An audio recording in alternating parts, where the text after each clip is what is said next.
નમસ્કાર વિદ્યાર્થી મિત્રો, કિશોર ગજેરા યુટ્યુબ ચેનલમાં આપ સૌનું સ્વાગત છે. આપણે અભ્યાસ કરી રહ્યા છીએ પ્રક્રિયાના હિસાબો. એનો દાખલા નંબર છે 5. મિત્રો, આ દાખલો વેરી મોસ્ટ આઈએમપી એટલા માટે કે આ દાખલો તમે સમજી લો તો આના પછીના બધા જ દાખલા આના આધારિત અથવા આના જેવા છે. સૌથી વધારે પરીક્ષામાં જો પૂછાતા હોય તો આના જેવા દાખલા, અને જે રિવર્સ દાખલા આવે, ઊંધા દાખલા આવે, એ આના જ ઊંધા દાખલા કરીને, એટલે કે જવાબ આપી દેશે. અમુક પ્રશ્ન દાખલ કરેલ એકમો શોધો, સામાન્ય બગાડની ટકાવારી શોધો, એવું બધું આવશે. પણ એ બધું ક્યારે આવડે કે જ્યારે આ દાખલો તમે સમજ્યા હશો ત્યારે. હવે અહીંથી તમારે અસામાન્ય વધારો કે બગાડના ખાતા અને જે પેલા 3 સૂત્રો છે, કુલ 4 છે, એમાંથી 3 મૂકવાના આવશે. કોઈ પણ પ્રક્રિયામાં 3 સૂત્ર આવે. જો અસામાન્ય વધારો હોય તો બગાડ નહીં આવે, અને અસામાન્ય બગાડ હશે તો વધારો નહીં આવે. એ બેમાંથી એક અને બાકીના બે. બરાબર ધ્યાન આપજો. એક વસ્તુ બે જુદી જુદી પ્રક્રિયા અ અને બ માંથી પસાર થાય છે. એટલે બે પ્રક્રિયા છે અને બ, અને ત્યાર પછી તેને તૈયાર માલના સ્ટોક ખાતે લઈ જવામાં આવે છે. એટલે બ માં જે ઉત્પાદન આવે એને કહેવાનું તૈયાર માલના સ્ટોક ખાતે લઈ ગયા. અનું ઉત્પાદન બ ખાતે જાય છે અને બ નું ઉત્પાદન તૈયાર માલના સ્ટોક ખાતે જાય છે. અનું બ માં અને બ નું તૈયાર માલના સ્ટોકમાં. 31/3/21 ના રોજ પૂરા થતા માસ દરમિયાન પ્રક્રિયા અ માં માલસામાનના 1000 એકમો એકમ દીઠ ₹20 લેખે દાખલ કરવામાં આવ્યા હતા. એટલે પ્રક્રિયા અ ની ઉધાર બાજુ દાખલ કરેલ એકમો એકમ દીઠ 20 કૌંસમાં એકમો 1000 અને રકમ બંનેનો ગુણાકાર 20000. પ્રક્રિયા અ અને બ ની પરચુરણ માલ સામગ્રી, પ્રત્યક્ષ મજૂરી, ઉત્પાદન ખર્ચ, આ બધું ઉધાર. ખરેખર ઉત્પાદન આ જમા બાજુ, જે અનું ઉત્પાદન બ માં જાય અને બ નું તૈયાર માલના સ્ટોકમાં જાય, આ ખરેખર ઉત્પાદન. સામાન્ય બગાડ દાખલ કરેલ એકમોના પ્રક્રિયા અ માં 5% અને પ્રક્રિયા બ માં 10%. આ પણ પ્રક્રિયાની જમા બાજુ લખવાનું. સામાન્ય બગાડ. બગાડની વેચાણ કિંમત ₹2 પ્રક્રિયા અ માં અને 5 પ્રક્રિયા બ માં.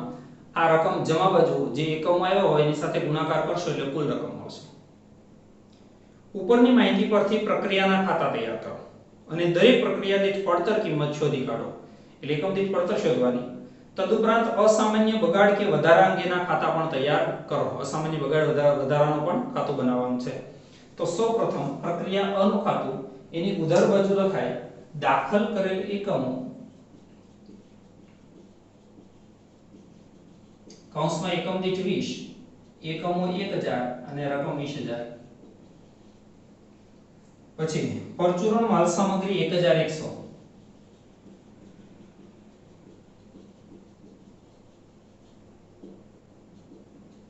રકમ. પ્રત્યક્ષ મજૂરી 10000,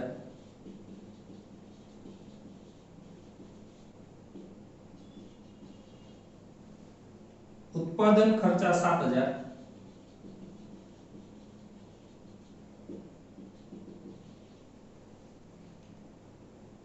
ખરેખર ઉત્પાદન એને હમણાં નહીં પણ જમા બાજુ પહેલા લખવાનું સામાન્ય બગાડ.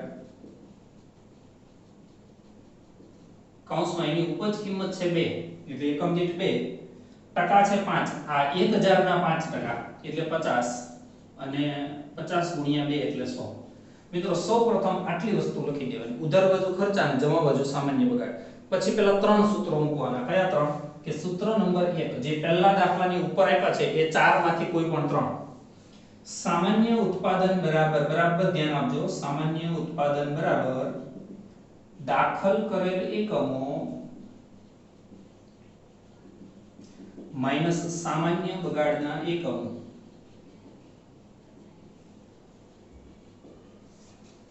આપણે એક કામ કરીએ, આ સૂત્રોને કલર પેન થી લખીએ એટલે તમને વધારે હાઈલાઈટ થાય.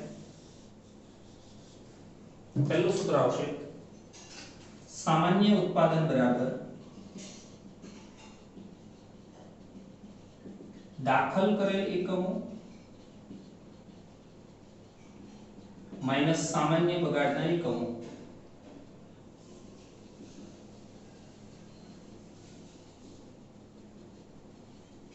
તો ઉધાર બાજુ એકમની કોલમનો સરવાળો અથવા એકમો જે હોય એને દાખલ કરેલ એકમો કે એટલે 1000, અને જમા બાજુ એકમો હોય -50 બરાબર 950. આનો મતલબ એવો થાય કે તમે સામાન્ય રીતે 1000 એકમો દાખલ કરશો એમાંથી 50 બગાડ થશે એટલે 950 નું ઉત્પાદન થશે એવી તમારી ધારણા હતી. સામાન્ય રીતે 950 નું ઉત્પાદન થશે એટલે આને કહેવાય સામાન્ય ઉત્પાદન. હવે તમારે આમાં જોવાનું કે ખરેખર ઉત્પાદન પ્રક્રિયાઓમાં કેટલું આપેલું છે કે પ્રક્રિયામાં ખરેખર ઉત્પાદન 900 આપ્યું છે. તમારી ધારણા હતી 950 ની પણ થયું 900 એટલે ધારણા કરતા જેટલો વધારે બગાડ થાય એને અસામાન્ય બગાડ કહેવાય. તો હવે બીજું સૂત્ર આપણે લખવાનું આવશે અસામાન્ય બગાડ બરાબર કે અસામાન્ય બગાડ બરાબર જો સામાન્ય ઉત્પાદન વધુ હોય તો અસામાન્ય બગાડ આવે એટલે સામાન્ય ઉત્પાદન માઈનસ ખરેખર ઉત્પાદન. એટલે સામાન્ય ઉત્પાદન છે 950 અને ખરેખર ઉત્પાદન છે 900 એટલે 50 ને અસામાન્ય બગાડ કહેવાય. જે આપણે આ ખાતું બનાવવાનું છે અસામાન્ય બગાડનું ખાતું બનશે. અને ત્રીજું સૂત્ર હવે અહીંયા પેલું અસામાન્ય વધારાનું સૂત્ર નહીં આવે. જે ચાર સૂત્રો છે એમાં બે વચ્ચે એવા છે અસામાન્ય વધારાનું અસામાન્ય બગાડનું. બગાડ હોય તો વધારો નહીં વધારો હોય તો બગાડ. ત્રીજું સૂત્ર આવશે એકમ દીઠ પડતર બરાબર પ્રક્રિયાનો કુલ ખર્ચ એટલે ઉધાર બાજુની રકમનો સરવાળો માઈનસ સામાન્ય બગાડની ઉપજ એટલે જમા બાજુની રકમનો સરવાળો છેદમાં સામાન્ય ઉત્પાદન. યાદ રાખજો કયું ઉત્પાદન? સામાન્ય ઉત્પાદન જે પહેલી પ્રક્રિયામાં મળ્યું હોય એ. તો ઉધાર બાજુની રકમની કોલમનો આ તમે સરવાળો કરશો તો 20 ને 10 30 37 અને 38100 માઈનસ સામાન્ય બગાડની ઉપજ એટલે રકમ 100. તમારો કુલ 38100 ખર્ચ થયો અને 100 રૂપિયા તમને સામે બગાડ વેચતા ઉપજ થઈ એટલે કુલ ચોખ્ખી પડતર 38000 કહેવાય. સામાન્ય ઉત્પાદન પહેલા સૂત્રમાં હોય તે 950 એટલે એકમ દીઠ પડતર આવશે પ્રક્રિયાની 40. તમારે 40 ની રકમથી ખરેખર ઉત્પાદન અને અસામાન્ય બગાડ પ્રક્રિયા ખાતાની જમા બાજુ લખી દેવું. બે વસ્તુ યાદ રાખજો. અસામાન્ય વધારો આવે તો પ્રક્રિયામાં ઉધાર બાજુ, અસામાન્ય બગાડ આવે તો પ્રક્રિયામાં જમા બાજુ. બીજી વાત, અસામાન્ય વધારો હોય, અસામાન્ય બગાડ હોય કે ખરેખર ઉત્પાદન હોય, આ ત્રણે ત્રણ રકમ એકમ દીઠ પડતર આ 40 ની કિંમતે પ્રક્રિયા ખાતામાં લખાશે. કઈ રીતે સમજો? જમા બાજુ લખાય અસામાન્ય બગાડ કૌંસમાં 40 આ કિંમતથી લખાય. સામાન્ય બગાડ હોય તો ઉપજ કિંમતથી લખાય. તમને આપી દીધેલો હોય. એકમો કેટલા? તો કે આ 50 બીજા સૂત્રમાં મળ્યા તે. બંને એકમો દર વખતે સરખા જ હોય એવું જરૂરી નથી. એને બંનેને કોઈ લેવા દેવા નહીં. અને રકમ આવશે 2000. હવે લખવાનું પ્રક્રિયા બ ખાતે લઈ ગયા ઉત્પાદન.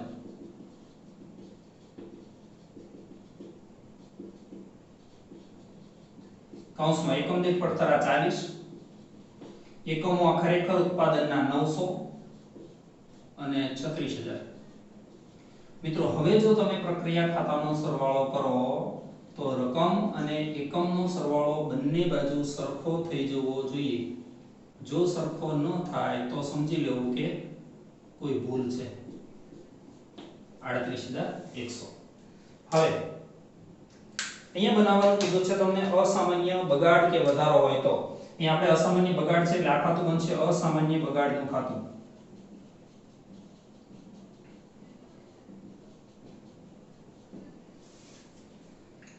મિત્રો નિયમ બરાબર સમજજો. તમે પ્રક્રિયા અ ની જમા બાજુ લખ્યો અસામાન્ય બગાડ તો આની ક્રોસ એન્ટ્રી અસામાન્ય બગાડની ઉધાર બાજુ અહીંયા લખાય પ્રક્રિયા અ ખાતે.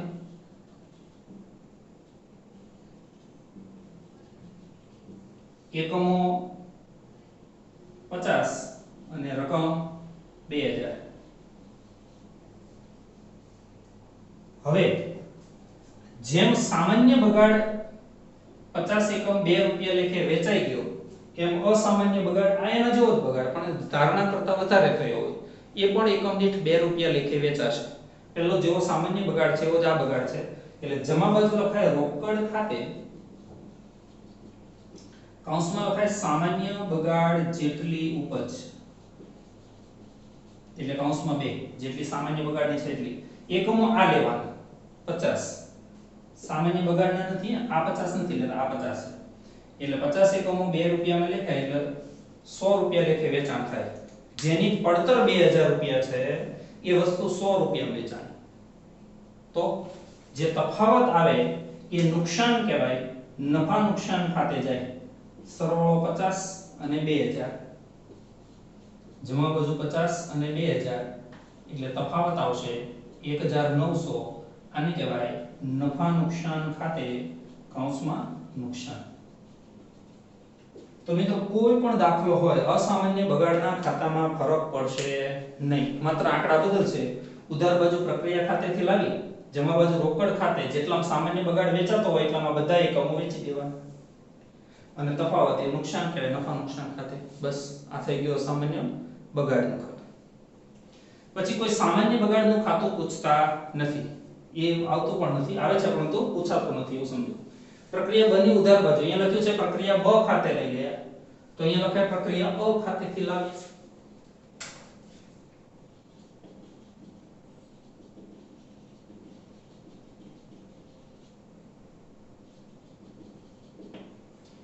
એકમો 900 અને રકમ 36000. હવે પ્રક્રિયા બ ના ખર્ચા લખીએ તો પરચુરણ માલ સામગ્રી 2650,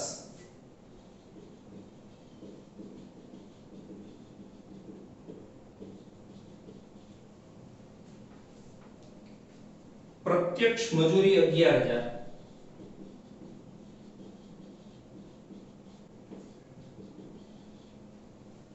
ઉત્પાદન ખર્ચા 7500,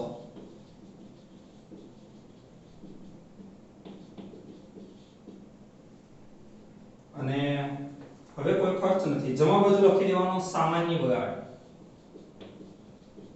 કૌંસમાં આની ઉપજ કિંમત છે 5 રૂપિયા, સામાન્ય બગાડની એકમ દીઠ વેચાણ કિંમત 5. એકમો છે 10%. કોના 10% હવે લેવાના? તો કે દાખલ કરેલ એકમો બમાં જે હોય એના, આ 1000 ના નહીં, અના નહીં, બના 900 ના 10%, 90 અને 90 ગુણ્યા 5 450. આટલી વસ્તુ લખી ઉધાર બાજુ ખર્ચા જમા બાજુ સામાન્ય બગાડ લખી 3 સૂત્રો મૂકી દેવાના. પહેલું, સામાન્ય ઉત્પાદન બરાબર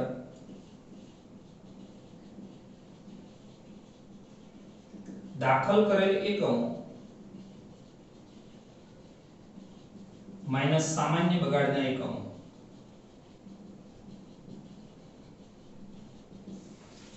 તો આપણે દાખલ કરેલ એકમો આ ઉધાર બાજુ અને સામાન્ય બગાડના એકમો જમા બાજુ.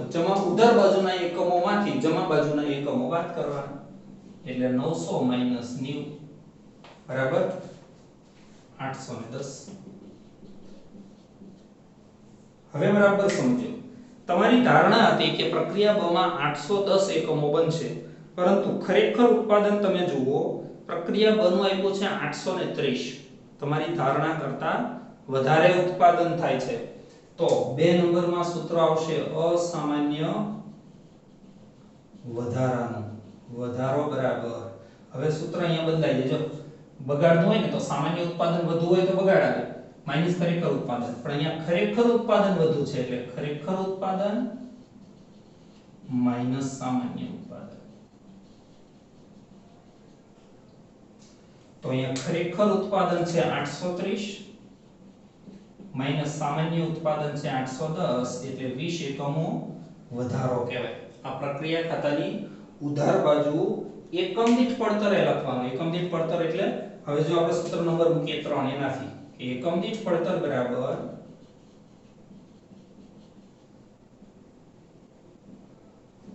કુલ ખર્ચ માઈનસ સામાન્ય બગાડની ઉપજ છેદમાં સામાન્ય ઉત્પાદન.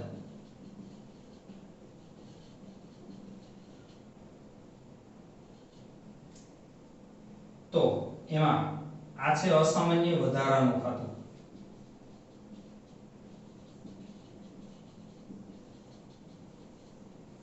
સૂત્રમાં કિંમત મૂકીએ કુલ ખર્ચ એટલે ઉધાર બાજુની રકમની કોલમનો સરવાળો તો ઉધાર બાજુની રકમની કોલમનો સરવાળો આવશે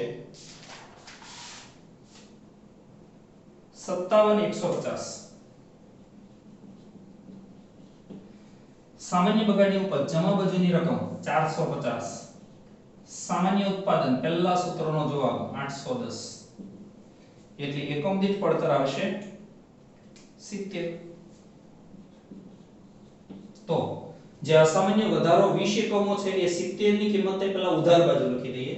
તો એ લખાય અસામાન્ય વધારો કૌંસમાં 70 એકમો 20 એટલે 1400. અને આ ખરેખર ઉત્પાદન 830 70 ની કિંમતે જમા બાજુ. છેલ્લી પ્રક્રિયા છે એટલે તૈયાર માલના સ્ટોક ખાતે જાય.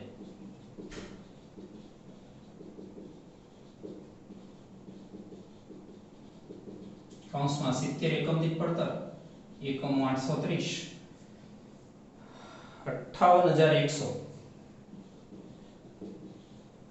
હવે સરવાળો કરીએ તો 920 એકમો અને રકમની કોલમનો સરવાળો આવશે 58550.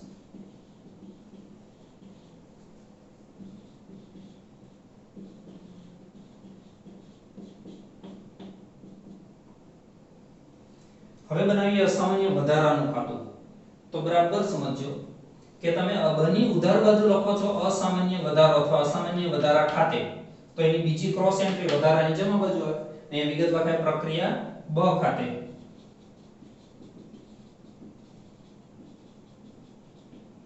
એકમો 20 રકમ 1400. ઉધાર બાજુ વિગત લખાય સામાન્ય બગાડ ખાતે. વિગત યાદ રાખજો, સામાન્ય બગાડ ખાતે. અસામાન્ય બગાડનું ખાતું હોય તો લખાય રોકડ ખાતે, પણ અસામાન્ય વધારાનું ખાતું હોય તો લખાય સામાન્ય બગાડ ખાતે. કૌંસમાં લખાય સામાન્ય બગાડ જેટલી ઓછી ઉપજ. અહીંયા તો લખાય સામાન્ય બગાડ જેટલી ઉપજ, અહીંયા સામાન્ય બગાડ જેટલી ઓછી ઉપજ. મતલબ શું થાય સાંભળો. આપણે ધારણા કરી હતી કે 90 બગાડ થશે, 5 રૂપિયા લેખે વેચાશે એટલે 450 માં વેચાશે. પરંતુ ખરેખર 90 બગાડ નથી થતો. જો 900 દાખલ કરે એમાંથી 830 ઉત્પાદન થઈ ગયું એટલે 70 જ બગાડ થયો. તો 20 નું ઉત્પાદન થઈ ગયું અથવા અસામાન્ય વધારો એટલે 90 એકમો નહીં વેચાય, એમાંથી 20 ઓછા વેચાશે. એટલે આ એકમો 20 ને લેવાના. સામાન્ય બગાડ ખાતે જે આ ઉપજ સામાન્ય બગાડની હોય ને એની એ 5 રૂપિયા લેખે 20 એકમો નહીં વેચાય એટલે 100 રૂપિયા લેખે ઓછી ઉપજ થશે. એટલે હવે જમા બાજુનો સરવાળો કરી દેવાનો. એકમો 20 રકમ 1400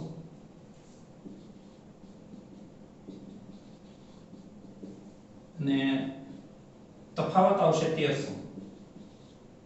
આને કહેવાય નફા નુકસાન ખાતે કૌંસમાં નફો. તો અસામાન્ય વધારો અસામાન્ય બગાડ મિત્રો કોઈ પણ દાખલો હશે હવે આ બંને ખાતામાં કોઈ ફરક નહીં પડે. બસ આ એક્સ્ટ્રામાં બે સિવાય ત્રીજું ખાતું આવતું નથી. ધારો કે ત્રીજી પ્રક્રિયા હોત ને તો આ બેમાંથી કોઈ એક જ હોત, બગાડ હોત અથવા વધારો હોત અથવા કંઈ પણ ન હોય. એક દાખલામાં બંને વસ્તુ હોય એવું ન બને. કોઈ પણ એક હોય અથવા એક પણ ન હોય એવું બને. Thank you very much friends.